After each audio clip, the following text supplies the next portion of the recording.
चलिए, संविधान और इतिहास के विकास में आज हम एक कदम और आगे बढ़ते हैं। हम the establishment of democratic polity in India की लेक्चर सीरीज़ कर रहे हैं इंडिया आफ्टर इंडिपेंडेंस में। इसमें हमने लास्ट लेक्चर्स में आपको बताया कि किस तरह से जब हमने डेमोक्रेसी की इस्टेब्लिशमेंट कंट्री में की, एक नेहरूवियन स्टेट उभर कर के आया, क्योंकि नेहरू का एक लंबा और असरदार प्रभाव था भारत की, चाहे वो कृषि नीति हो, एग्रीकल्चर के सेक्टर में काम करना हो, चाहे इंडस्ट्री के सेक्टर में। तो इकोनॉमी की बात करें हम, नेशनल इंटीग्रेशन की बात करें हम, या फिर फॉरेन पॉलिसी की, तो शुरुआती 15 साल ज़बरदस्त तरीके से नेहरू आइडियोलॉजी से प्रभावित रहे, इसलिए उसे नेहरूवियन स्टेट के तौर पर भी माना गया है। उसी कॉन्टेक्स्ट में आज हम आगे बढ़ेंगे। हमने देख लिया है इंडस्ट्रियल पॉलिसी का कंसेप्ट नेहरूवियन स्टेट के अंदर, हमने देख लिया एग्रीकल्चर का सिस्टम, इसे हम नेहरूवियन स्टेट के आस्पेक्ट में पढ़ रहे हैं। आने वाले दिनों में इसे हम डिटेल में भी कवर करेंगे, वो अनदर आस्पेक्ट से कवर होगा। अभी इसको हम एक ओवरव्यू की तरह ले रहे हैं कंप्लीट, ताकि आपको एक कंटिन्यूटी में सारा का सारा कंसेप्ट अच्छे से क्लियर हो जाएं। आज हम आगे बढ़ते हैं। देखिए, जहां एक तरफ पॉवर्टी को ख़त्म करना और अंडर डेवलपमेंट को ख़त्म करना एक बहुत बड़ा चैलेंज था उस समय के प्रधानमंत्री जवाहरलाल नेहरू के सामने, तो प्रधानमंत्री के सामने, इंडियन स्टेट के सामने, गवर्नमेंट के सामने और भारतीय राष्ट्र के सामने कुछ और चैलेंजेस भी बहुत मुखर होकर के खड़े थे। उनमें से सबसे महत्वपूर्ण चैलेंज ये था कि प्रिंसली स्टेट्स का इंटीग्रेशन तो कर लिया गया था।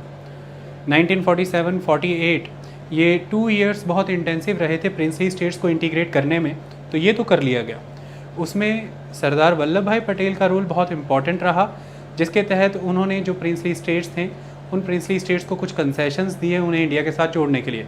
उसमें प्रीवी पर्सेस को रिटेन करना एक बहुत इंपॉर्टेंट आस्पेक्ट था कि प्रीवी पर्सेस दे दिए गए थे प्रिंसली स्टेट्स को कि आपको परपेचुइटी में टैक्स फ्री प्रीवी पर्सेस हम देते हैं, जिनकी लगभग उस समय में कीमत 5 करोड़ के अराउंड बनी थी।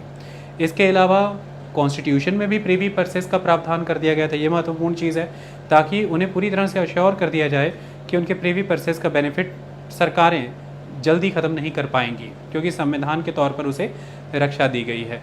वो अपनी गद्दी जो है उसको सक्सीड कर सकते हैं, यानी कि वंशानुगत तरीके से चल सकते हैं, वो अपने फ्लैग्स यूज़ कर सकते हैं, वो तोपों की सलामी या बंदूक से जो सलामी दी जाती है क्रिमेशन और अदर सेरेमनीज़ के दौरान इसे यूज़ कर सकते हैं। इस तरह के कंसेशंस दे करके उन्हें इंडियन स्टेट के साथ जोड़ लिया गया। इस पर कुछ क्रिटिसिज्म भी हुआ कि जब देश ने बराबरी के अधिकार को तरजीह दी है तो फिर इस तरह के प्रीवी पर्सेस और बाकी कंसेशंस इनको क्यों देना। लेकिन उस समय में देश की अखंडता को बनाए रखने के लिए, नेशनल यूनिटी के लिए यह कदम उठाया गया और ये माना गया कि थोड़े बहुत कंसेशन दे करके अगर लार्जर गोल अचीव होता है इंडियन यूनियन का, तो फिर कोई प्रॉब्लम की बात नहीं है। लेकिन इन प्रिंसली स्टेट्स के इंटीग्रेशन के बाद अभी कुछ और यूरोपियन एनक्लेव्स इंडिया में बाकी थे जिन्हें इंटीग्रेट करना ज़रूरी था। यूरोपियंस में हमने देखा कि ब्रिटिशर्स से भारत को आज़ादी प्राप्त हुई और ब्रिटिशर्स के द्वारा ही अपनी पैरामाउंसी में रखे गए इन प्रिंसली स्टेट्स को भी इंडिया ने अपने साथ इंटीग्रेट किया। लेकिन what about the other power? French भी हुआ करते थे, जो कि लंबे समय तक ब्रिटिशर्स के दौरान भी थे और भारत की आज़ादी के बाद तक भी वो रहे। आज़ादी ब्रिटिशर्स से मिली, लेकिन उसके बाद भी यूरोपियन पावर इंडिया में थी, एक इम्पॉर्टेंट चीज़ है। जैसे पौंडीचेरी का इलाका फ्रेंच कंट्री के पास था, फ्रांस के पास था, इसी तरह से गोवा पोर्तुगीज़ लोगों के पास था, पुर्तगाल के पास था। ऐसे में फ्रेंच पीपल फ्रांस की गवर्नमेंट के साथ लंबी डिस्कशंस चली, बहुत ही इंटेलेक्चुअल डिस्कोर्स हुए। 1954-55 का समय था। हम कामयाब रहे उन्हें परसुएड करने में, उन्हें मनाने में, समझाने में, और फाइनली उन्होंने रिलिंक्विश कर दिए अपने सभी अधिकार, और जो फ्रेंच टेरिटरीज थी इंडिया में वो फ्री हुई by the way of persuasion. लेकिन पोर्तुगीज़ मानने को तैयार नहीं थे।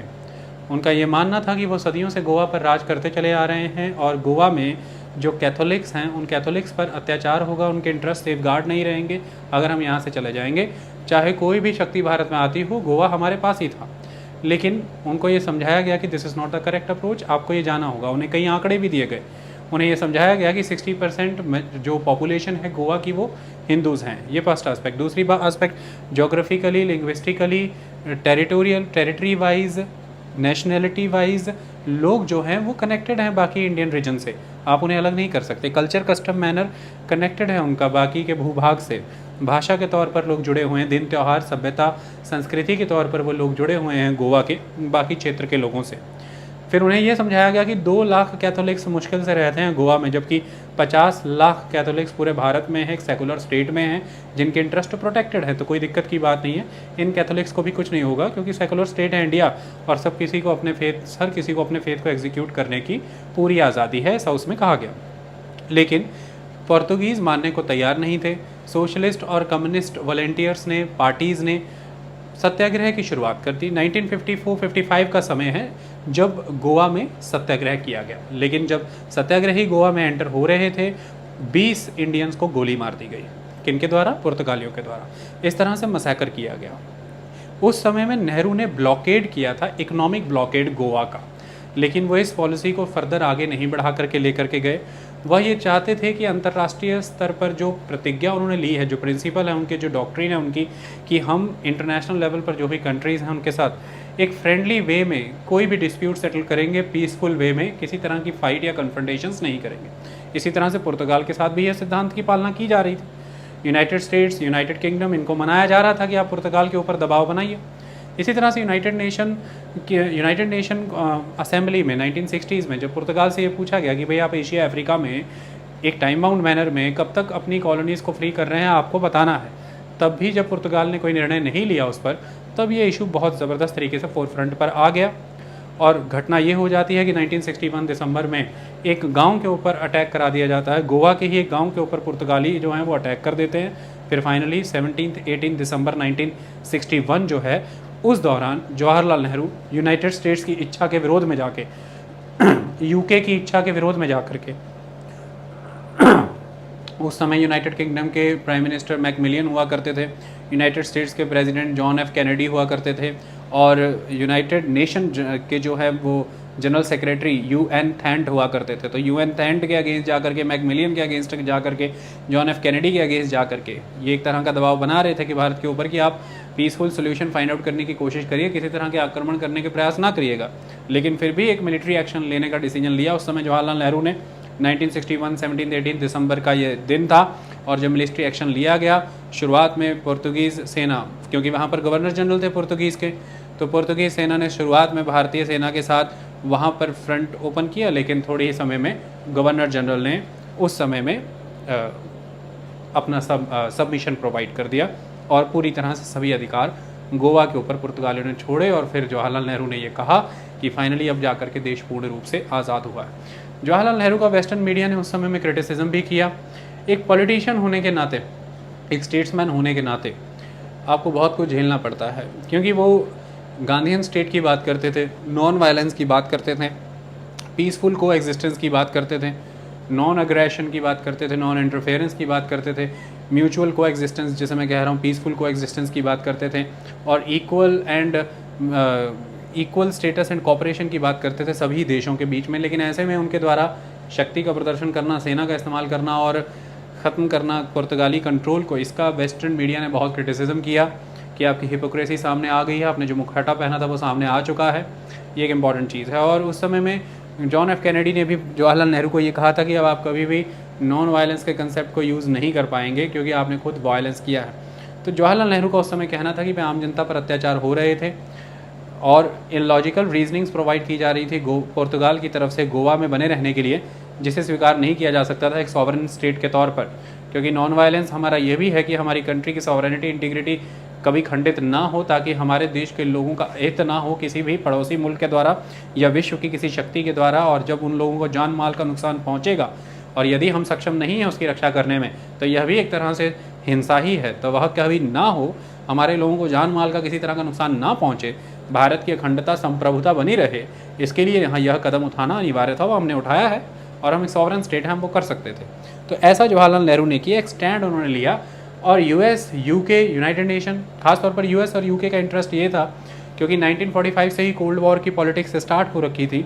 इस कोल्ड वॉर पॉलिटिक्स को अपने बेनिफिट में रखने के लिए और पावर का एक बैलेंस बनाए रखने के लिए, the balance of power concept के तहत इंडिया है, इंडिया में चाहे वो फिर गोवा था, चाहे फिर वो लक्षद्वीप है, अंडमान निकोबार है, और चाहे फिर इंडियन ओशियन में अदर छोटे छोटे आइलैंड्स हैं जो अमेरिका ने अपने बेस के तौर पर तैयार किए हुए थे। तो हमेशा से ही अमेरिका की ये कोशिश रही, UK की ये कोशिश रही कि एक बैलेंस ऑफ पावर एशिया में बना करके रखा जाए, और इंडिया को भी एक लेवल पर कंटेन करके रखा जाए। तो इस तरह से ये माना जाता है कि पुर्तगालियों को समर्थन था अमेरिका का और यूके का कि आप बने रहें, कोई बात नहीं, इंडिया में हम आपका समर्थन करेंगे और इंडिया के ऊपर हम एक इंटरनेशनल डिप्लोमेटिक प्रेशर माउंट करके रखेंगे कि वो आपके अगेंस्ट किसी तरह का कोएर्सिव एक्शन ना ले सके। लेकिन फाइनली इंडिया ने कोएर्सिव एक्शन लिया और उस कोएर्सिव एक्शन के तहत गोवा आज़ादी को प्राप्त हुआ। ये एक इम्पॉर्टेंट चीज़ है, लोगों ने खुशी मनाई। ये भी दूसरी इम्पॉर्टेंट चीज़ है कि लोगों के भीतर यह इच्छा थी कि हमें यहाँ से मुक्त होना है, क्योंकि नेहरू जब इकोनॉमिक ब्लॉकेड कर रहे थे 1955 में, तो उनका मानना ही ये था कि let the people revolutionise the state, कि लोगों को ये करने दो, क्रांति उभरनी चाहिए, जन समर्थन से ये होना चाहिए, और फिर जब नेसेसरी होगा तो we will intervene with the force. तो फिर वो हुआ। लेकिन जहाँ पर एक तरफ कंट्री की इंटीग्रिटी को हमने अचीव किया, वहाँ पर यूनिटी का एक इशू अभी भी खड़ा था। आपने टेरिटोरियल इंटीग्रिटी तो कर ली पूरी कंट्री की, लेकिन यूनिटी ऑफ इंडिया बहुत इंपॉर्टेंट है। और जब यूनिटी ऑफ इंडिया की बात आती है तो प्लूरलिस्ट सोसाइटी की बात आती है। हर मायने में बहुत ही डाइवर्सिफाइड सोसाइटी है। आपको पता है डाइवर्सिटी ज़बरदस्त है भारत में, रिलीजियस, कस्टम, कल्चरल, रीजनल और लिंग्विस्टिक, हर तरह की डाइवर्सिटी एग्जिस्ट करती है। ऐसी प्लूरलिस्ट सोसाइटी को एक अखंड भारत, एक यूनिफाइड इंडिया में पिरो देना, यानी कि एक एडमिनिस्ट्रेटिव होमोजिनिटी प्रोवाइड करना, क्योंकि आप पूरे भारत को एक इंडिया मान रहे हैं। ऐसे में जब आपने एक इंडिया माना तो प्रशासनिक तौर पर पूरा भारत एक है, तो उसके नियम पालन, उसकी कार विहार, पत्र विहार सब कुछ एक जैसे होंगे, तो उसको सबको मानना होगा। इसके तहत आपको इस प्लूरलिस्ट सोसाइटी को एक एडमिनिस्ट्रेटिव ऑर्गेनाइजेशन, एक यूनिफाइड, एक होमोजीनियस एडमिनिस्ट्रेटिव ऑर्गेनाइजेशन के नीचे रहने के लिए तैयार करना है। ये भी एक बहुत चैलेंजिंग टास्क था, और इस टास्क की जो एक्चुअल चैलेंजेस हैं वो उभर करके आए इस इशू पर कि भारत की भाषा कौन सी होगी, नेशनल लैंग्वेज कौन सी होगी, कौन सी लैंग्वेज अपनाई जाए एडमिनिस्ट्रेटिव पर्पसेस के लिए और अदर एस्पेक्ट से। तो इसको लेकर के जो डिबेट खड़ी हुई, उसने ये बताया कि भारत की यूनिटी के सामने कितनी चुनौतियाँ उस समय में खड़ी थी। डिबेट इस तरह से मजबूत और प्रखर होकर के बाहर आती है कि ब्रिटिशर्स के चले जाने के बाद ये डिबेट बहुत ज़बरदस्त थी कि इंडिया अपनी लैंग्वेज को अडॉप्ट करे, क्योंकि ये प्रमाण भी था इस बात का। ब्रिटिशर्स ने जब इंडिया को कंट्रोल किया था तो उन्होंने एक लैंग्वेज प्रोवाइड की पूरे नेशन को, that was the English language. और उन्होंने ये नहीं देखा कि लोगों की लिंग्विस्टिक एस्पिरेशंस क्या हैं, रीजनल बेसिस पर लोग किस तरह की लैंग्वेजेस को यूज़ करना चाहते हैं। लेकिन जब अब भारत के आज़ाद होने की बात थी और कॉन्स्टिट्यूएंट असेंबली बनी हुई थी, तो रीजनलिज्म का इशू ऑलवेज सामने आना ही था, लैंग्वेज का इशू भी सामने आना ही था। लोग अपने कल्चर, कस्टम, मैनर को लेकर के सरकार की ओर देख रहे थे, जो उनके देश की सरकार थी, उनका अपना संविधान था, तो लोग उनकी ओर देख रहे थे कि क्या अब हमारे ये क्वेश्चंस को एड्रेस कर पा रहे हैं कि नहीं।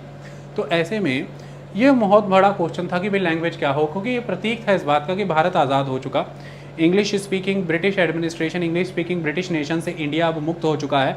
उसका एक प्रमाण भी था कि विश्व स्तर पर इंडिया अपनी कल्चरल आइडेंटिटी और एक इंडिपेंडेंस का प्रमाण विश्व के सामने रखे, और वो इससे रखना चाहता था कि वह अपनी एक भाषा इस्तेमाल करना चाहता था। गांधी जी का ये मानना था कि हमें हिंदुस्तानी भाषा का इस्तेमाल करना चाहिए। जवाहरलाल नेहरू भी ये मानते थे कि हमें हिंदुस्तानी भाषा को नेशनल लैंग्वेज डिक्लेयर करना चाहिए। हिंदुस्तानी का मतलब यहाँ पर यह है कि वो भाषा जो ना बहुत ज़्यादा संस्कृताइज हो रखी है और ना ही बहुत ज़्यादा पर्सनाइज हो रखी है।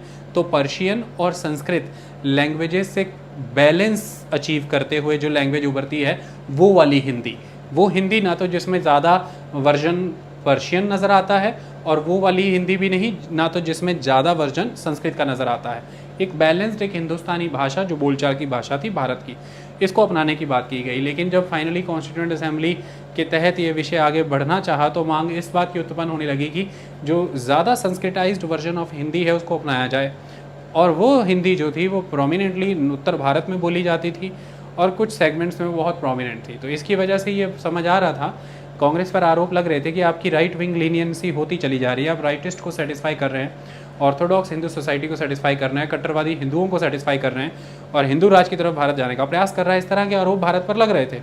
लेकिन हिंदी की जब बात हुई तो उस समय में सेटिस्फाई करना था, और सेटिस्फाई करने के लिए यह कहा गया कि भाई किसी भी तरह से हम आपको यह आश्वासन दिलाते हैं कि कॉन्स्टिट्यूएंट असेंबली ने अब यह निर्णय लिया है कि हिंदी जो है वो ऑफिशियल लैंग्वेज बनेगी इंडिया की 15 ईयर्स के बाद। कॉन्स्टिट्यूशन में ये प्रोविज़न डाल दिया गया कि हिंदी जो है ऑफिशियल लैंग्वेज इंडिया की बनेगी 15 ईयर्स के बाद। तब तक के लिए जो ऑफिशियल लैंग्वेज है इंडिया की वो इंग्लिश ही रहेगी। मतलब ये है कि 1965 से हिंदी जो है वो ऑफिशियल लैंग्वेज बनेगी, और तब तक इंग्लिश ही एक ऑफिशियल लैंग्वेज के तौर पर रहेगी सेंट्रल गवर्नमेंट के। तो सेंटर स्टेट के बीच में जो भी कम्युनिकेशन होगा, सेंट्रल गवर्नमेंट जो भी एक्ट करेगी, जो भी पत्र व्यवहार होंगे, वो English as an official language ही करेगी। और 15 साल के बाद 1965 से, क्योंकि 1950 में संविधान प्रभावी हुआ तो इसको 15 साल वहाँ से गिने गए हैं, और 1965 से फिर हिंदी जो है वो ऑफिशियल लैंग्वेज हो जाएगी, इंग्लिश खत्म हो जाएगी। ऐसा प्रावधान संविधान में फिर डाला गया।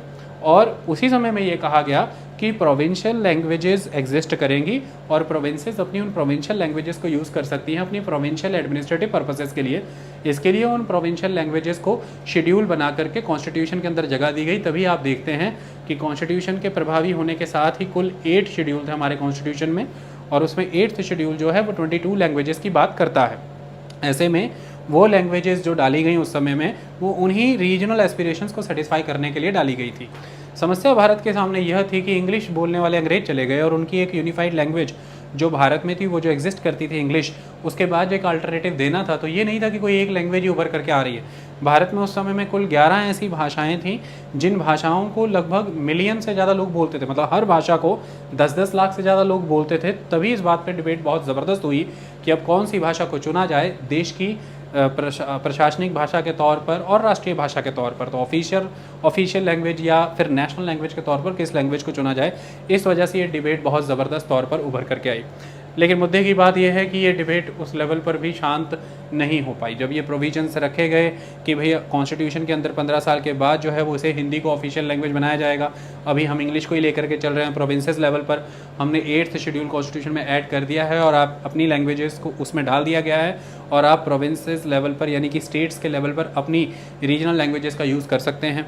और पार्लियामेंट के थ्रू भी इसे अफर्म किया गया। 1963 के अंदर ऑफिशियल लैंग्वेजेस एक्ट पास किया गया, जिस ऑफिशियल लैंग्वेजेस एक्ट में भी ये कहा गया कि 1965 से, जैसा कि कॉन्स्टिट्यूशन ने स्टिपुलेट किया है, प्लेज किया है, 1965 से हिंदी ऑफिशियल लैंग्वेज होगी, लेकिन एक मेजर के तौर पर, ताकि नॉन हिंदी स्पीकिंग एरियाज़ और रीजन्स जो हैं कंट्री के, उनके साथ किसी तरह का कोई अन्याय या अत्याचार ना हो जाए, इसलिए एक एडिशनल लैंग्वेज के तौर पर इंग्लिश को भी कंटिन्यू किया जाएगा। लेकिन इस चीज़ ने भी सस्पिशन दूर नहीं किए भारत के उन वर्गों के जो मोस्टली साउथ और ईस्टर्न स्टेट्स के लोग थे। उन स्टेट्स में अभी भी एक सस्पिशन था कि कांग्रेस एक तरह की पॉलिसी खेल रही है, ये सेंट्रलाइजेशन की तरफ जाने का एक तरीका है, अथॉरिटेटिव स्टैंस है, ये एक बहुत इंपॉर्टेंट चीज़ है।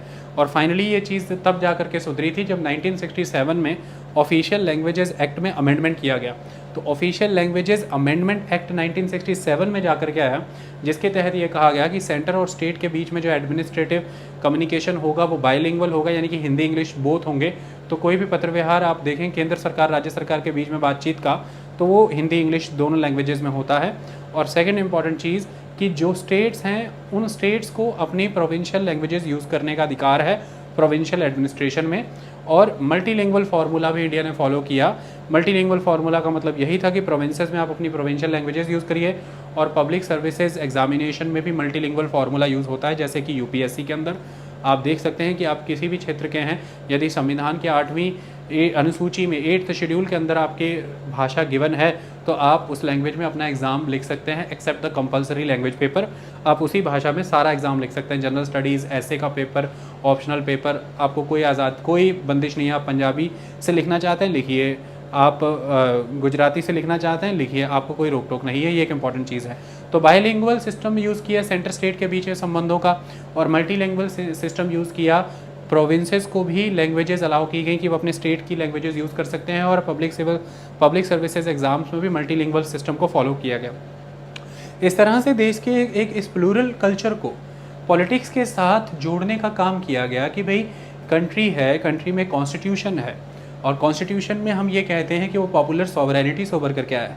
और पॉपुलर सॉवरेनिटी से उभर के आने का मतलब ही ये है कि एक गवर्नमेंट जो बनाई गई है वो एक ऑर्गेनाइजेशन है।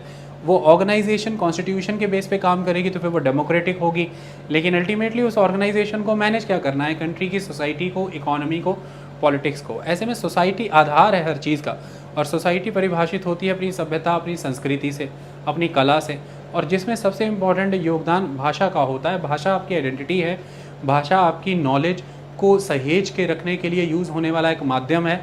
सदियों से आपका ज्ञान, सदियों से आपकी संस्कृति, आपका हेरिटेज, आपकी धरोहर भाषा के तहत ही सहेज के रखी जाती है और फिर आने वाली पीढ़ियों को वो मिलती है।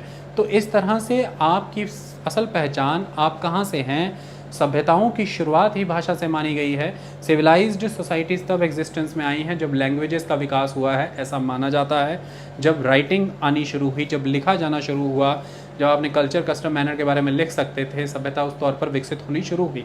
तो भाषा एक बहुत बड़ा आधार है। बांग्लादेश बांग्ला भाषा के आधार पर बना है और श्रीलंका में लंबे समय तक आपने देखा है कि मिलिटेंसी का दौर चला, जब सिंगली भाषा को थोपा गया श्रीलंका के उत्तर के क्षेत्र में रहने वाले तमिलियन लोगों पे, क्योंकि वो अपनी तमिलीय भाषा के लिए भी वही सम्मान चाहते थे जो बुद्धों के द्वारा बोले जाने वाली सिंगली भाषा को श्रीलंका में मिल रहा था।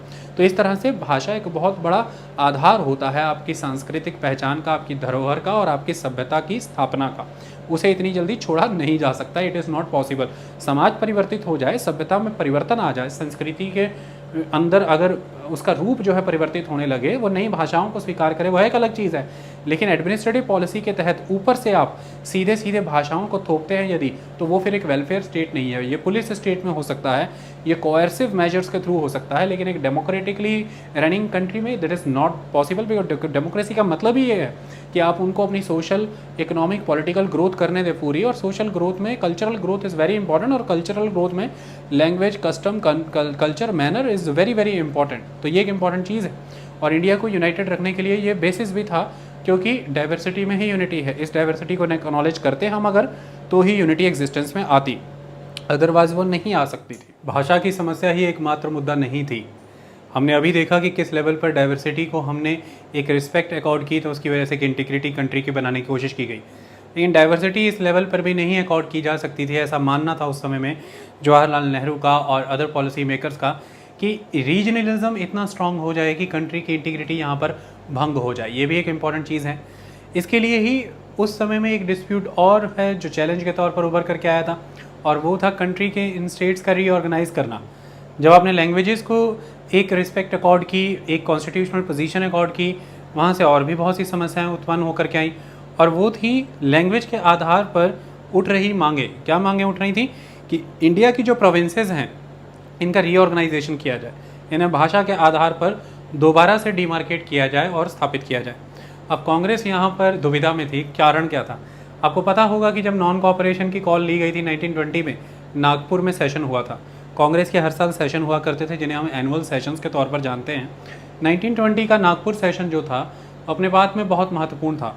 बाल गंगाधर तिलक का उस समय में यह मानना था कि हमें, मतलब बाल गंगाधर तिलक लंबे समय से इस बात का प्रयास कर रहे थे कि हमें कांग्रेस की जो ऑर्गेनाइजेशन है ऑल इंडिया लेवल पर, इसका जो एक पॉलिटिकल स्ट्रक्चर क्रिएट करना है, उसमें हमने ऑर्गेनाइजेशनल सेटअप के लिए लैंग्वेज को यूज़ करना है। क्योंकि ब्रिटिशर्स ने जब कंट्री में एडमिनिस्ट्रेशन पर्पसेस से प्रोविंसेस डिमार्केट की थी, तो उनका पर्पस सिर्फ एडमिनिस्ट्रेशन था, इकोनॉमी था, कि कैसे बेटर वे में एडमिनिस्ट्रेटिवली इंडिया कंट्रोल किया जा सकता है और कैसे इकोनॉमिक बेनिफिट्स इंडिया से डिराइव किए जा सकते हैं। उन्होंने regional aspirations, cultural, linguistic aspirations को कभी कोई ध्यान नहीं दिया, क्योंकि वो एक कॉलोनियल स्टेट था, वो डेमोक्रेटिकली इलेक्टेड गवर्नमेंट नहीं थी। लेकिन उस समय में लोगों के साथ बेहतर जुड़ने के लिए कांग्रेस का ये मानना था कि अगर यदि संदेश अपने बेहतर पहुंचाने हैं, लोगों से बेहतर जुड़ना है, तो हमें पूरे कांग्रेस की पॉलिटिकल ऑर्गेनाइजेशन को कंट्री लेवल पर मैनेज करने के लिए इंडिया की जो डिवीज़न है पॉलिटिकल, वो ब्रिटिशर्स वाली फॉलो नहीं करनी है एडमिनिस्ट्रेटिव। हमें लैंग्वेज वाली डिमार्केशन जो है वो फॉलो करनी है।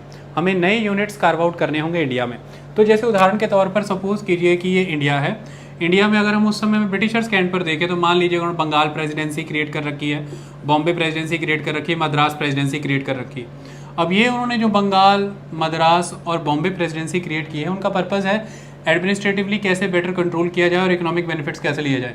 लेकिन उदाहरण के तौर पर मान लीजिए जो नागपुर सेशन में कांग्रेस ने निर्णय लिया, उसके बेसिस पे उन्होंने ये कहा कि पूरे भारत में हमने कांग्रेस की जो पॉलिटिकल ऑर्गेनाइजेशन मैनेज करनी है, उसके लिए हम इंडिया को उन एडमिनिस्ट्रेटिव यूनिट्स के तौर पर नहीं देखेंगे जो ब्रिटिशर्स ने क्रिएट किए हैं। हम नए लैंग्वेज बेस्ड यूनिट बनाएंगे और उसके बेस पे चलें। तो अगर ये जो मद्रास प्रेसिडेंसी है, इस मद्रास प्रेसिडेंसी के अंदर ही आपको कई लिंग्विस्टिक यूनिट्स दिख जाते हैं, जैसे तेलुगु भाषा पे आधारित तेलुगु रीजन, जैसे कन्नड़ भाषा पे आधारित कन्नड़ रीजन, मलयालम भाषा पे आधारित मलयालम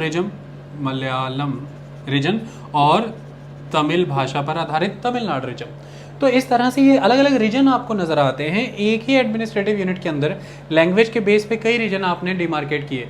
उस समय माना गया था कि हम क्षेत्रीय नेताओं को आगे बढ़ाएंगे और जिस भाषा में लोग बेहतर समझ सकते हैं, मास पार्टिसिपेशन कराना है हमें फ्रीडम स्ट्रगल में, तो जिस भाषा में लोग बेहतर समझते हैं उसी भाषा में उनके साथ जुड़ने के लिए कांग्रेस की जो पॉलिटिकल ऑर्गेनाइजेशन है उसके यूनिट के तौर पर हमें लिंग्विस्टिक टेरिटरीज डिमार्केट करनी पड़ेंगी ताकि हम क्षेत्रीय भाषा के आधार पर लोगों से बेहतर जुड़ पाएँ और कांग्रेस के नेशनल प्लान क्षेत्रीय भाषा में लोगों तक पहुँच सके। उस समय का तो एजेंडा ये था। 1920 में किए अपने इस वादे से अब कांग्रेस ही मुकर रही थी।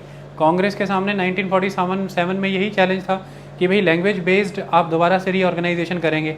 लेकिन उस समय में वो ब्रिटिशर्स जिन्होंने एडमिनिस्ट्रेटिव और इकोनॉमिक एस्पेक्ट को ज़्यादा ध्यान दिया क्योंकि उन्हें कंट्री को कंट्रोल में रखना था और वो ये नहीं चाहते थे कि इंडिया में किसी भी तरह की कोई डिवीजन क्रिएट हो या उनके एक कंसोलिडेटेड रूल को कोई चैलेंज पहुँचे। अब वही चैलेंजेस गवर्नमेंट ऑफ इंडिया के सामने हैं जो भारतीयों के द्वारा बनी है। कांग्रेस का ये मानना था उस समय में और देश की सरकार का ये मानना था उस समय में कि कंट्री की इंटीग्रिटी और यूनिटी ऑफ द इंडिया सर्वोपरि है, सुप्रीम है। इसके सामने किसी भी चैलेंज को नहीं हवा दी जा सकती और रीजनलिज्म इतना स्ट्रांग होता चला जा रहा है कि देश की अखंडता पर आघात हो सकता है अगर हमने उन एस्पिरेशंस को इस तरह से एक्सेप्ट कर लिया। तो उस समय में ये डिबेट बहुत प्रमुख थी कि भाई लैंग्वेज के बेसिस पर दोबारा से स्टेट कार्व आउट करिए।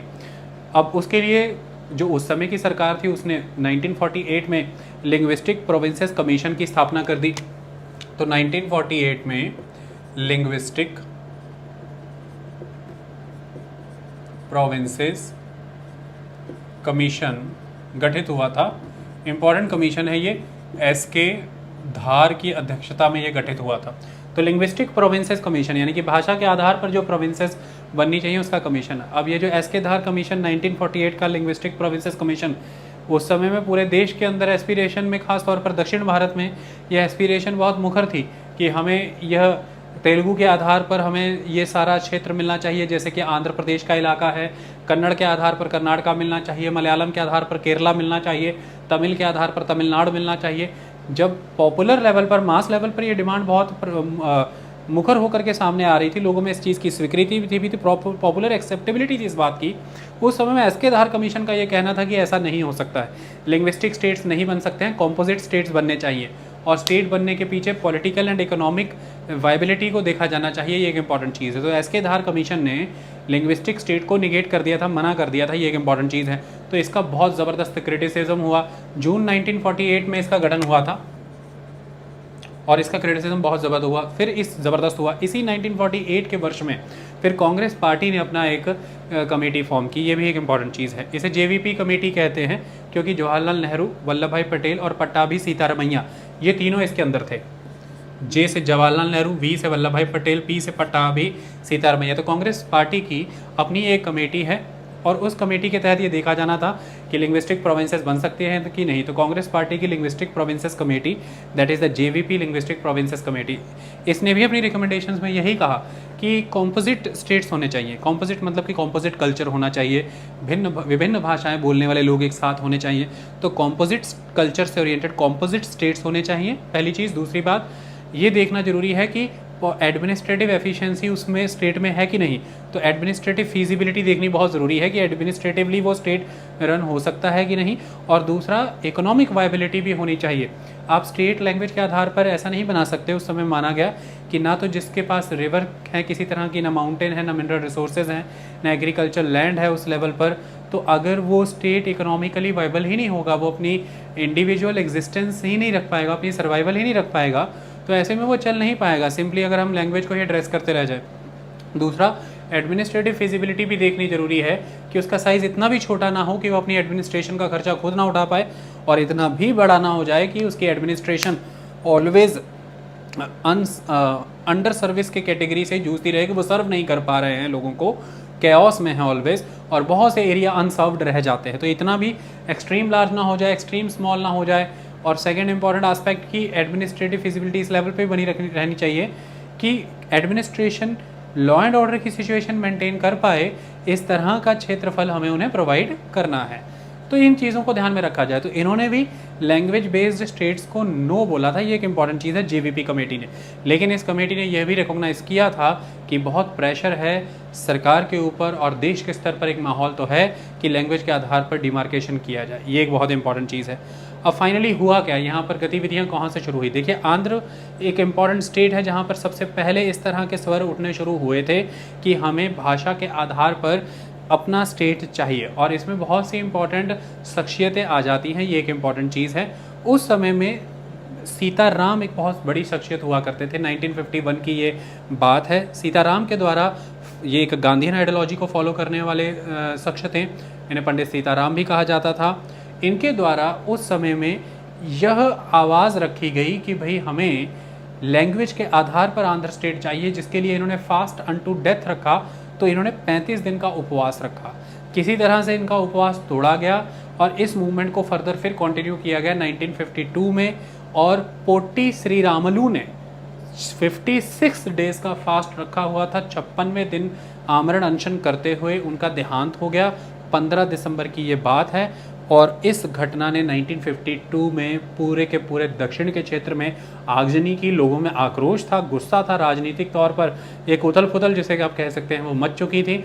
और 19 दिसंबर 1952 ने गवर्नमेंट ने इस बात को एक्सेप्ट किया कि ठीक है, तेलुगु भाषा के आधार पर आंध्र स्टेट बनेगा। ये एक इम्पॉर्टेंट चीज़ है। और फिर 1 अक्टूबर 1953 को आंध्र स्टेट एडॉप्ट हुआ। तो अक्टूबर 1953 को आंध्र बना भाषा के आधार पर। अब ये भी एक बहुत इंपॉर्टेंट चीज़ है। लेकिन अब आप समझते होंगे कि समस्या का हल हो गया। नहीं, समस्या का हल ऐसे नहीं हुआ। लैंग्वेज के बेसिस पर चीज़ें उभर तो आईं, बन तो गईं, लेकिन फिर भी उसमें बहुत से अंतर थे, चाहे इकोनॉमी, चाहे जोग्राफी वाइज, और लैंग्वेज में भी बहुत से माइनॉरिटी ग्रुप्स एग्जिस्ट करते रहेंगे अभी भी। इकोनॉमी जोग्राफी वाइज यहाँ पर बहुत अंतर था। अगर यहीं पर देखें तो जो आंध्र बना था, आंध्र के जो कोस्टल एरिया थे जिन्हें हम सरकार कहते हैं, जोग्राफी इकोनॉमी वाइज सरकार बहुत ही अलग थे आंध्र के दक्षिण के क्षेत्रों से जिन्हें हम रायलसीमा कहते हैं। तो एक तरफ ईस्टर्न कोस्टल एरियाज़ हैं आंध्र के जिन्हें सरकार बोला जाता है, जैसे नॉर्दर्न सरकार का इलाका था इंपॉर्टेंट, तो सरकार CIRCEARS, और एक तरफ आंध्र का ही दक्षिण का क्षेत्र है, वो इकोनॉमी जोग्राफी में टोटल अलग है, दैट इज़ द रायलसीमा इलाका। और फिर जब इसमें हैदराबाद एंटर होता है तो फिर ऑल इन ऑल एक Telugu speaking the Telangana area इसमें एंटर होता है, जो उसी पूरे आंध्र के बाकी के रीजनल ग्रुप्स के साथ किसी तरह की एफिनिटी नहीं रखते हैं। और आपने देखा कि तेलंगाना के लिए एक अलग, तेलंगाना के राज्य के लिए एक बहुत लंबी मांग चली, और 2014 में तेलंगाना 29वें राज्य के तौर पर उभर करके आया भारत के। ये एक इंपॉर्टेंट चीज़ है। तो देखिए, आपने लैंग्वेज के बेसिस पर उस समय में जो राज्य माना, स्वीकार किया, जैसे कि विशाल आंध्र का कंसेप्ट आया, तो वहीं के क्षेत्र के लोग विशाल आंध्र को नहीं मान रहे। हैदराबाद एंटर होता है, तेलंगाना क्षेत्र के लोग उस विशाल आंध्र को नहीं स्वीकार करते, उनकी बाकी रीजनल ग्रुप्स के साथ कोई एफिनिटी नहीं है, हालांकि वो लैंग्वेज चाहे तेलुगु बोल रहे हैं। तो ऐसे में तेलुगु स्पीकिंग एरिया होते हुए भी इसमें economy wise, geography wise differences रहे अलग अलग क्षेत्र में, चाहे वो सरकार की बात हो, चाहे रायलसीमा की बात हो, चाहे तेलंगाना की बात हो, और डिफरेंट ग्रुप्स इसमें एग्जिस्ट करते थे जिनकी आपस में एफिनिटी नहीं थी। ये भी एक इंपॉर्टेंट चीज़ है। लेकिन सरकारों के ऊपर दबाव ज़बरदस्त था इस समय में।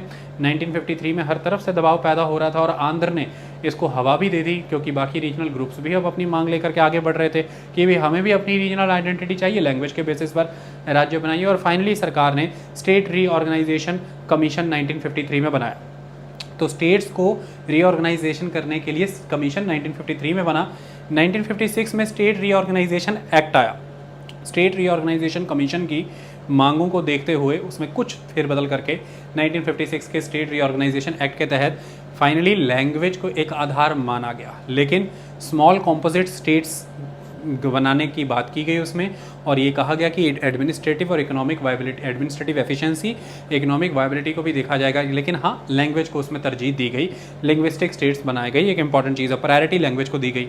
लेकिन उसमें भी क्या हुआ, अब आपने लैंग्वेज के बेस पे बना लिया, मान लीजिए, सपोज कर लीजिए कि आपने लैंग्वेज के बेस पर स्टेट बना लिया, और उसमें आपने लैंग्वेज के बेस पर मान लीजिए कि महाराष्ट्र में से, बॉम्बे प्रेसिडेंसी में से एक महाराष्ट्र निकाला और एक गुजराती बोलने वाला गुजरात निकाला, एक मराठी बोलने वाला महाराष्ट्र निकाला, इसी तरह से कन्नड़ वाला कर्नाटका। लेकिन अब इनके अंदर भी बहुत सारे माइनॉरिटी लिंग्विस्टिक ग्रुप्स बच गए हैं, तो उनका क्या?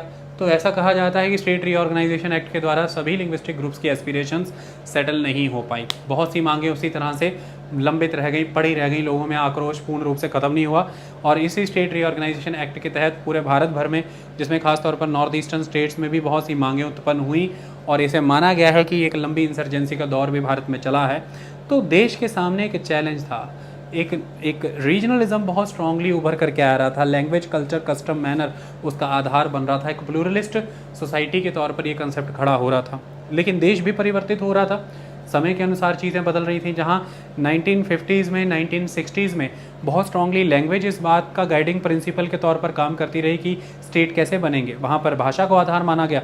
लेकिन चीज़ें बदली हैं 1970 के दशक में आकर के। इस दौर में आकर के चीज़ें बदलती दिखेंगी, आपको एथनिसिटी ज़्यादा फोकस में आती नज़र आएगी। अब आपको एडमिनिस्ट्रेटिव और इकोनॉमिक आस्पेक्ट ज़्यादा इंपॉर्टेंट नज़र आएंगे, लैंग्वेज धीरे धीरे पीछे चली जाएगी। ये भी एक इंपॉर्टेंट चीज़ है। अगर आप देखें रिसेंटली जो स्टेट कार्व आउट होते हैं, जैसे उत्तर प्रदेश की बात करें उसमें से उत्तराखंड कार्व आउट हुआ था, बिहार की बात करें उसमें से झारखंड निकला, और मध्य प्रदेश की बात करें उसमें से छत्तीसगढ़ निकला। तो बिहार से झारखंड निकला है, आदिवासी क्षेत्र है, उसकी अपनी भौगोलिक परिस्थितियाँ हैं, उसकी ज्योग्राफी बहुत यूनिक है, फिर उसकी एथनिसिटी बहुत यूनिक है, उसकी अपनी ही तरह की इकॉनमी है। इसी तरह से उत्तराखंड पहाड़ी क्षेत्र के तौर पर अलग हुआ, इसी तरह से छत्तीसगढ़ ईस्टर्न एडमिनिस्ट्रेटिव यूनिट के तौर पर, यानी कि वो एक तरह के एथनिक ब्लॉक के तौर पर उभर करके आया। आदिवासी सभ्यता है वहाँ पर, ये भी एक इंपॉर्टेंट चीज़ है।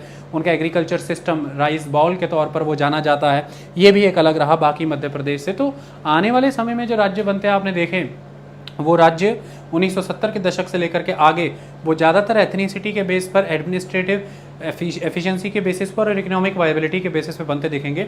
हालांकि 1950-60 के दौर में लैंग्वेज एक बहुत बड़े गाइडिंग प्रिंसिपल के तौर पर काम कर रही थी। बॉम्बे को दो हिस्सों में बांटा गया, मराठा वाला महाराष्ट्र मैंने अभी आपको बताया, और गुजराती वाला गुजरात वहाँ पर बनाया गया। इसी तरह से पंजाब को भी 1966 में दोबारा से रीऑर्गेनाइज किया गया। हिमाचल, हरियाणा और पंजाब के तौर पर वो एग्जिस्टेंस में है। नॉर्थ ईस्टर्न स्टेट्स में भी यह चीज़ें चल रही थी और एथनिसिटी नॉर्थ ईस्टर्न स्टेट में बहुत ज़्यादा सिग्निफिकेंट थी, और यहाँ पर नागालैंड ने लीड ली थी। मैंने आपको बताया था कि जब फर्स्ट जनरल इलेक्शन हुए थे, नागालैंड ने उसमें पार्टिसिपेट नहीं किया था। नागा नेशनल काउंसिल बहुत स्ट्रॉन्ग थी, ना तो उन्होंने एक भी वोट पोल होने दिया, ना तो एक भी सिंगल कैंडिडेट वहाँ पर उन्होंने खड़ा होने दिया चुनाव के भीतर। इवन 1953-54 के अराउंड जब जवाहरलाल नेहरू वहाँ पर विजिट भी करने गए तो उनकी विजिट का उन्होंने बॉयकॉट किया था। तो नागालैंड इस मामलों में बहुत मजबूत और बहुत स्ट्रॉन्ग उभर करके आया है। नागालैंड के द्वारा पहले शुरुआती दौर में अपने लिए separate linguistic state, separate ethnicity के बेस पर सेपरेट स्टेट की मांग की। शुरुआती तौर पर ये एक मांग के तौर पर आई, फिर डेमोन्स्ट्रेशंस हुए, प्रोटेस्ट हुए, बाइकॉट के नियम अपनाए गए, फिर ये आगे बढ़ करके इंसर्जेंसी के दौर में चली गई। फाइनली समय ऐसे आ जाता है कि 1960-61 के दौरान ये माना जाता है, इतना दबाव बना दिया जाता है, इंसर्जेंसी इतनी ज़बरदस्त होती है, सरकार को झुकना पड़ता है और नागालैंड स्टेट 1963 में उभर करके आता है। नागा पीपल्स का नागालैंड स्टेट, ये एक इंपॉर्टेंट चीज़ है। फिर समय आगे बढ़ता है, 1972 में ही नॉर्थ ईस्ट में आपको कुछ और राज्य भी उभर करके आते दिखेंगे। मेघालय बन करके आएगा, मणिपुर बन करके आएगा, त्रिपुरा बन करके आएगा, और मिजोरम को और अरुणाचल प्रदेश को एज एन यूनियन टेरिटरी आप आगे कंटिन्यू करते हैं। बाकी आगे जा करके मिजोरम और अरुणाचल प्रदेश भी आपको एक स्टेट के तौर पर नज़र आएगा, उनको भी स्टेटहुड मिलता नज़र आएगा। तो कुल मिलाकर के इस तरह से आपने पूरी की पूरी कंट्री को एक इंटीग्रिटी में, एक यूनिटी में बांधे रखने का प्रयास किया। और फाइनली सन 2000 में मैंने आपको बताया ही, मध्य प्रदेश से निकला छत्तीसगढ़, और बिहार से बनता है झारखंड, और उत्तर प्रदेश से बनता है उत्तराखंड। और रिसेंटली अगर आप देखें तो 2014 में आपको तेलंगाना क्षेत्र उभरता हुआ नजर आया और तेलंगाना राज्य बना, आंध्र प्रदेश से वो अलग हुआ। और अभी अभी अगर आप देखें तो आपने देखा कि जम्मू कश्मीर जो है उसका कैरेक्टर बदल दिया गया, उसमें Jammu and Kashmir union territory बना दी गई और लद्दाख को अलग कर करके एक लद्दाख यूनियन टेरिटरी बना दी गई। तो जम्मू कश्मीर के से राज्य का दर्जा चला गया और दो यूनियन टेरिटरी उभर करके आई, उसका बाइफर्केशन कर दिया गया, Jammu and Kashmir union territory and Ladakh union territory. तो इस तरह से आज भारत में कुल 28 राज्य और 9 केंद्र शासित प्रदेश आपके सामने खड़े हैं, 28 states and 9 centrally administered union territories. जबकि स्टेट रीऑर्गेनाइजेशन एक्ट 1956 जब आया था तब उसके द्वारा लैंग्वेज के आधार पर 14 राज्य दिए गए थे, 14 स्टेट्स उसके द्वारा दिए गए थे, और उनमें जो इश्यूज थे वो पेंडिंग मैंने आपको बताए, वो आपके सामने थे। तो कुल मिलाकर के इस तरह के चैलेंजेस उस समय देश के सामने थे। भाषा का एक बहुत बड़ा चैलेंज था, रीजनलिज्म का चैलेंज था, भाषा के आधार पर राज्य बनने का चैलेंज था। एक तरफ सवाल था देश की यूनिटी को बनाए रखने का, टेरिटोरियल इंटीग्रिटी को बनाए रखने का, और दूसरी तरफ सवाल था वो प्लेज, वो प्रोमिसेस जो लंबे समय में उभर करके आए थे during the anti colonial struggle. Congress के वो वायदे जिसके आधार पर उसने जनता को अपने साथ जोड़ा था आज़ादी के संग्राम के लिए, चाहे वो फिर लैंग्वेज